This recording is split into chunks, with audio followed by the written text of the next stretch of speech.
রাসূল সাল্লাল্লাহু আলাইহি ওয়াসাল্লাম বলেন, আমি হচ্ছি প্রথম ব্যক্তি যাকে বিচারের মাঠে মানুষ যখন বিপদে পড়ে যাবে তখন সিজদা করতে বলা হবে। আমি হচ্ছি প্রথম ব্যক্তি যাকে বিচারের মাঠে সিজদা করতে বলা হবে। আমি হচ্ছি প্রথম ব্যক্তি যাকে সিজদা থেকে মাথা উঠানোর জন্য বলা হবে। তো আমাকে যখন মাথা উঠানোর জন্য বলা হবে তখন আমি আমার সামনের দিকে লক্ষ্য করব। আমি ওই সময়টা আমার পিছন দিকেও অনুরূপ লক্ষ্য করব, আমার ডান দিকে অনুরূপ লক্ষ্য করব, আমার বাম দিকে অনুরূপ আমি লক্ষ্য করব। এতে আমি আমার উম্মতদেরকে চিনতে পারবো। সামনে পিছনে ডানে বামে লক্ষ্য করাতে আমি আমার উম্মতদের চিনতে পারবো।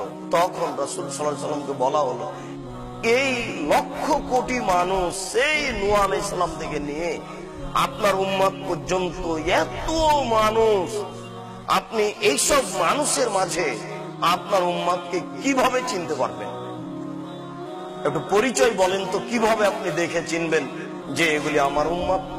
তখন তিনি প্রথম বাক্যে বললেন, গুরুল মুহাজ্জালুনা মিন আসারি সুজুদ, তাদের অজুর অঙ্গগুলি চকচক করবে, ঝকমক করবে, এটা আমি দেখে বুঝতে পারবো যে এরা হচ্ছে আমার উম্মত। আল্লাহ রাসূল এক নম্বরে এটা বললেন। তিনি ২ নম্বরে বললেন, আর আমার উম্মতের সবাইকে ডান হাতে তার আমলনামা খাতা দেওয়া হবে। এটা হবে দ্বিতীয় পরিচয়। আমি এটা দেখে বুঝে নিব যে এরা আমার উম্মত। তারপরে তিনি বললেন, ওয়ারিফুহুম তাসআ বাইনা আইদিহিম যুরিয়াতুহুম, আরেকটা পরিচয় হচ্ছে যে তাদের ছোট ছোট বাচ্চাগুলি তাদের সামনে দৌড়াদৌড়ি করবে।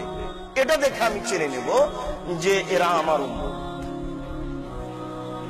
এই জন্য আপনাকে বলি যে ছেলে মেয়ে কম নেওয়া খুব লস।